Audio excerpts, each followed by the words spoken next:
here on this beautiful Sunday afternoon.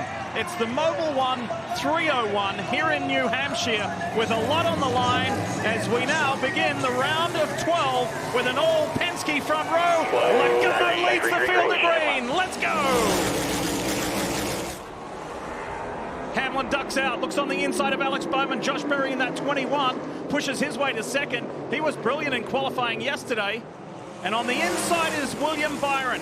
He could be a quiet achiever. He could be the sneaky one here today in Loudon.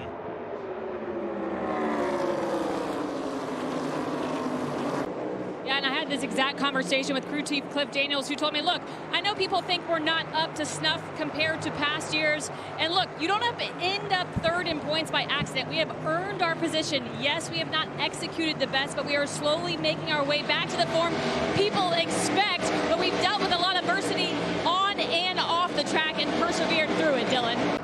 Yeah, and as we talk playoff guys for Tyler Reddick, early brake issues in the opening laps. He talked about the pedal going long. Here's what he most recently told his team. Yeah, copy. Brakes are scaring me for sure. My pedal's rock solid now. Went to -8. They came back quick. I turned the front fans off. Pedal's still super solid. -4 on bias. All right, 10-4. You should only need the right front, only the right side switch if you need it. But it looks like knockback to us. We showed you the numbers for Joey Logano. Of all the playoff drivers, he was absolutely #1 with the fence. Well, look who is behind him. #1 on passing. So this is #1 on #1 when it comes to the NASCAR Insights. The best passer against the best defender at one of the toughest racetracks. Going to be a great battle. Well, I don't think there's enough defense in Joey Logano right now. 22 likes the bottom of the racetrack. Joey keeps going there. Blaney in the last corner said, I'm going to try the top. Here he goes again. Can he get on the outside? The opening half of this year, the news was Ryan Blaney having misfortune after misfortune, DNF after DNF.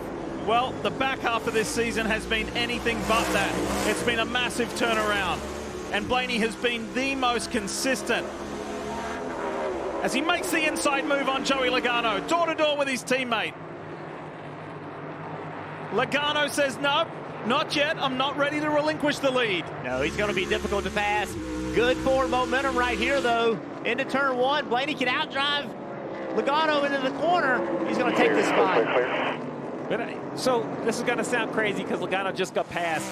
But if you asked me before qualifying, I had Ryan Blaney sitting on the pole and Ryan Blaney leading every lap. Briscoe's 17th. Briscoe had an amazing first round, qualifying lights out. It's the 51 right in front of the leader of Blaney. My goodness. To get back in front of the 11. That was good fortune for Ryan Blaney. Cody Ware goes around, and Blaney was able to avoid him. Backfired. Very awkward, right? Because we'll probably restart before the end of the stage. You definitely want tires, but will somebody try to steal some points? What happens here? Well, they're trying to stay in the lead lap. Remember that. 34 in the 3, and Austin Dillon say, hey, man, I got to get going here. Well, locked his tires up. Yeah, flat spotted. It would be a must pit for me. The gamble would be to stay out for stage points. I don't even know if you could hold somebody off on old tires as much as they're losing grip. Connecticut's Ryan Preece gets the free pass in the 60. Meanwhile, pit lane comes alive, and Kim's there. That's right. You see top left, Tyler Reddick. Rear grip went away like a light switch, he said. You'll see the tires going on. William Byron, top right, tight. And then he said the ride quality was very bad. Had a little hop to it. 4 tires, they went on the jack, Marty. Kim from 2nd to 7th to 1st for Ryan Blaney. He said it took off a little bit too tight, but got better as they ran. And then he told Jonathan Hasser, I drive off is really good compared to everyone else. Joey Logano, his teammate, said, I just can't maintain any rear grip. Logano will lose a spot here on pit road. Ryan Blaney holds serve. Clear track ahead. Pace car leaves the racing surface. Let's go. 1 lap to go. Brought to you by Credit One Bank to finish off stage 1. Ryan Blaney leads the field to green. Here comes Reddick on the inside of Van Gisbergen. The 21 and the 77. Hocevar looks at Josh Berry and gets that inside run. Exactly what Steve and Jeff just told you about with that animation. But Berry hangs tough. Byron up on the high side. And now Byron, I think, is in the preferred position right here. He can pinch the 21 down, get good corner exit speed, and get the pass. There's racing to the line, but the guy who'll get there first is Ryan Blaney. short run speed fixed for the 12. He shot off the front of the field like a rocket on that restart. Just 2 leaders in the opening stage, and they happen to be teammates who started on the front row, Joey Logano and Ryan Blaney. And it's going to be Ryan Blaney who leads the field. Back to green, stage 2, it's on. And William Byron on the inside in that 24. The black and yellow car has just been creeping his way forward. His teammate in Kyle Larson's not too far behind either. And the youngster, Carson Hocevar, is right in the mix. I think it's advantage Josh Berry down on the outside. SVG to the bottom, but I think Berry, oh, contact! Whoa. And around goes Berry. There was contact with Van Gisbergen. Caution is out. Tons of issues. Watch this right here. Very tough pass. SVG is trying to make on the bottom. Josh Berry wants to pinch him to not give him the lane that he wants. I know it looks like the 88 is running what you think the lane is, but really the lane is a diamond. You kind of come back to the bottom. So 7 of the top 10 are now playoff drivers. They're migrating their way forward as they come to the Echo Park Automotive restart zone. Let's do it again. Blaney leads the field to green. Watch William Byron on the inside. He gets another shot at Joey Logano now. It's Hocevar and SVG on that 3rd row, if you like. And then Larson's coming around the outside of Van Gisbergen. Reddick on the inside. Almost 3 wide off turn 2. Big battle between the 54 and the 11. Listen in to Denny Hamlin. For championship. What the? Some frustration out of the veteran driver, hoping his younger teammate may concede between him and Bell being stuck behind him, racing for a championship. I'm on either side of this. I think if we were inside the top 5, I would side with Ty Gibbs and say, yeah, man, I'm racing. I'm out here racing as hard as I can. But I will admit, for 11th and 12th, right there, you would think, I think we should show this on camera for the next few laps, because I'm not sure they're done. I think they're very frustrated with one another. Oh, here we go. Yep. Oh, yeah. Oh, yeah. Oh, boy. Yes, sir. Gibbs goes around. Yellow zone. Off the front end of Hamlin. Leaders is off of 4. Here it is again. This has gone on for many laps. Denny ran him up the racetrack in 3 and 4. And that was the, hey, man, I've had enough. Time to go. Denny Hamlin just simply sends him around. Now they'll 40's rolling to you. Side 11. Yellow zone. Are they afraid to talk to him? That's what I feel like. They're just scared of him.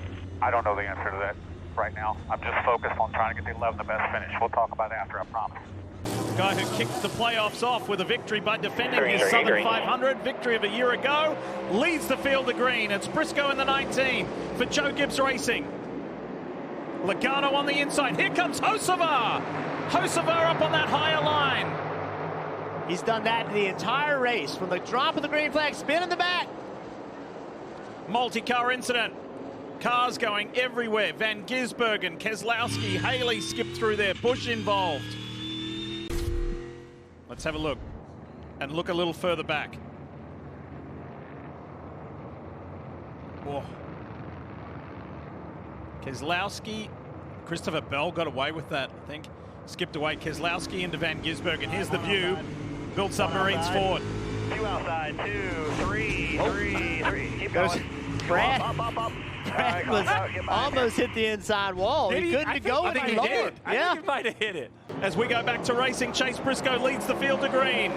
Hocevar immediately behind. Logano on the inside. Let's see if we can get through the first 2 turns successfully this time round. What a race we've had. I mean, for 133 laps, this has been awesome. All right, right there, Larson's car just didn't turn the middle like he needed it to. That allows Briscoe to get momentum on him. Now Larson, watch what he does. See if he just overdrives the entry, runs to the bottom. He just stays on the bottom as long as he can. Gets forward momentum, makes the pass. Logano to the inside. The man who's led 52 laps here today. Oh, it's not over. Goes back to the front, but for how much longer?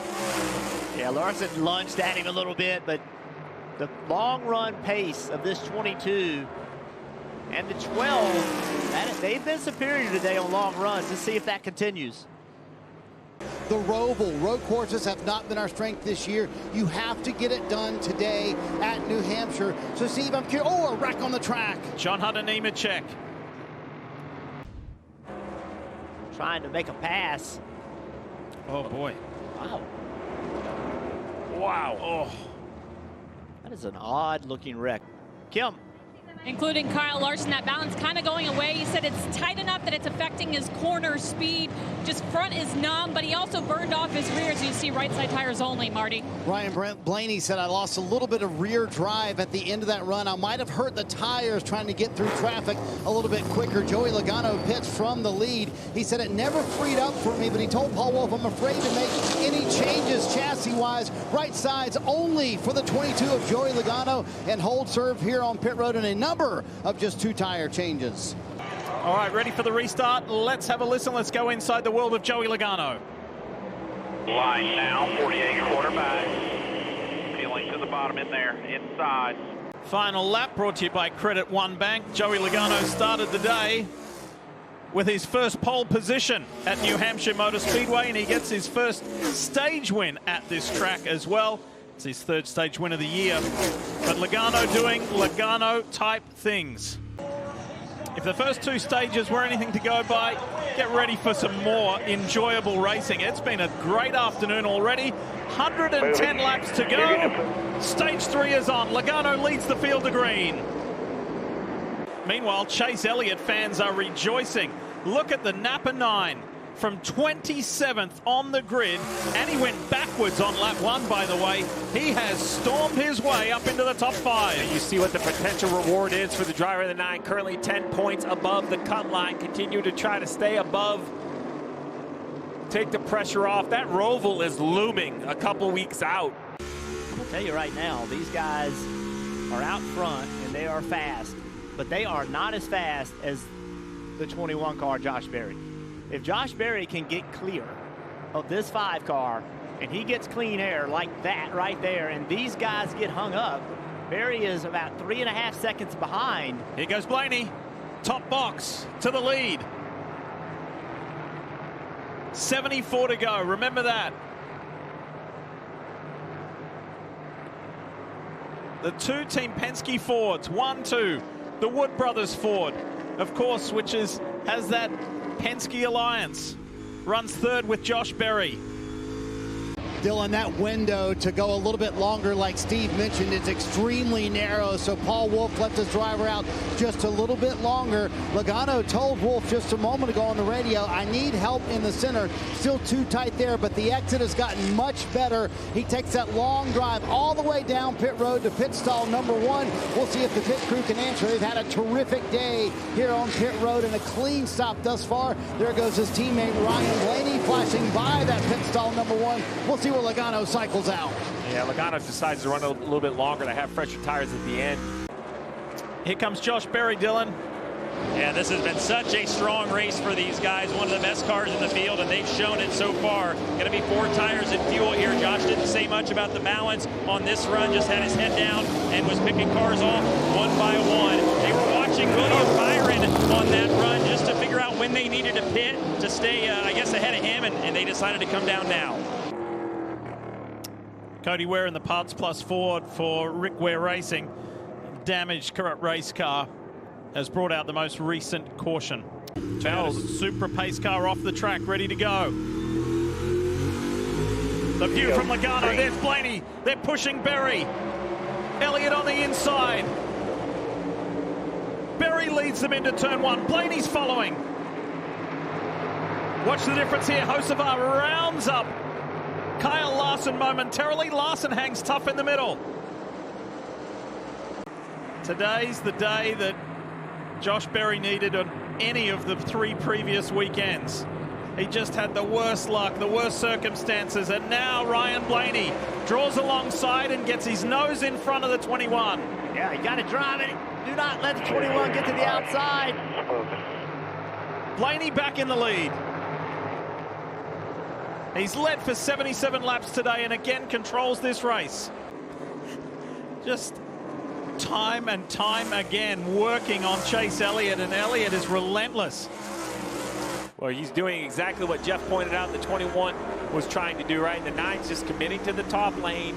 All right, the 22 is going to overdrive the entry, slide up, and the 9 I just don't think has the speed to cross him over. He doesn't, so mission accomplished for the 22. Hand out the window. He understands Chase conceded. Let him go by. For the 9, I think it's very important to just really maintain this tire life. Remember, 10-lap older tires. He should be okay, but I can see a scenario where he falls back to 8th or 9th. Jeff, I think Ryan Blaney's giving it all he's got right now. Tim Vita was giving him Josh Berry's lap times the last couple of laps, and Blaney just came on the radio, said, tell me where he's running. So Tim Vita, his spotter, is giving Ryan Blaney that information. So lane selection, Jeff, could that be a factor here? Because Berry's not slowing down and quicker than Blaney right now. I've seen this most of the day. The 21 of Berry didn't always have track position, but he has been fast, and much of the race he was actually faster than this 12 car.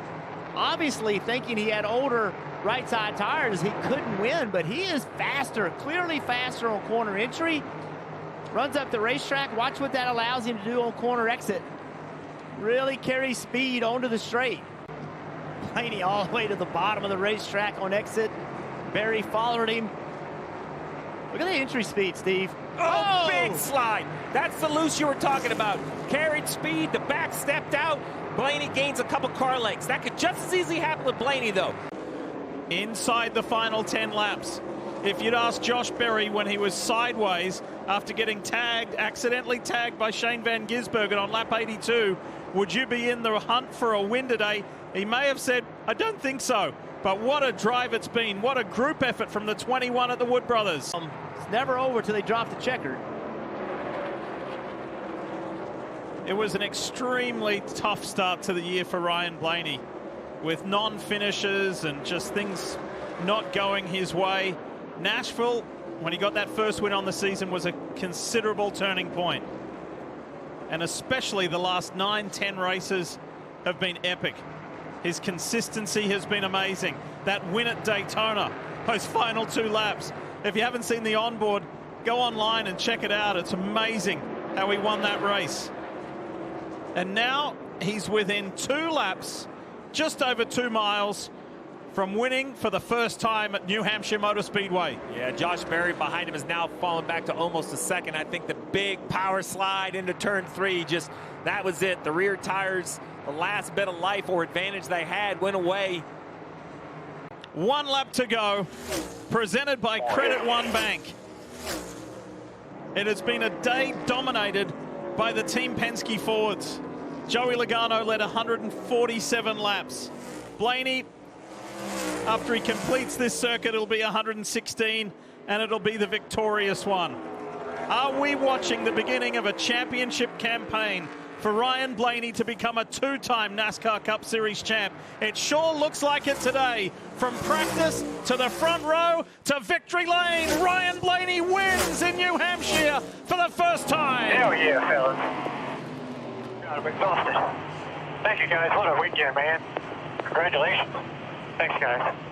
Yep. Now, by no means does that guarantee a win, but sometimes the fastest cars do win races, and that's, I believe, what happened today. The 21 maybe at times was better, but I believe this right here, this number 12, Menards Ford, out of the Penske stable. He was the talk of the town, talk of the garage in practice, and he backed it up. And the Menards Ford is going to victory lane for the 3rd time this year.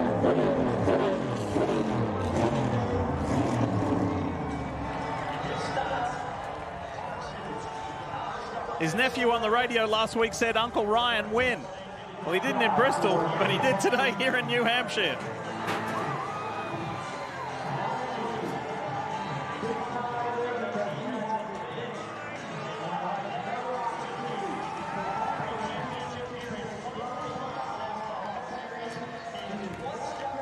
Welcome to the round of 8. Ryan Blaney advances at his first shot to do it here in the round of 12 at New Hampshire. Josh Berry made him earn it, but Ryan Blaney and the 12 team get to celebrate in front of a packed house here at the Magic Mile.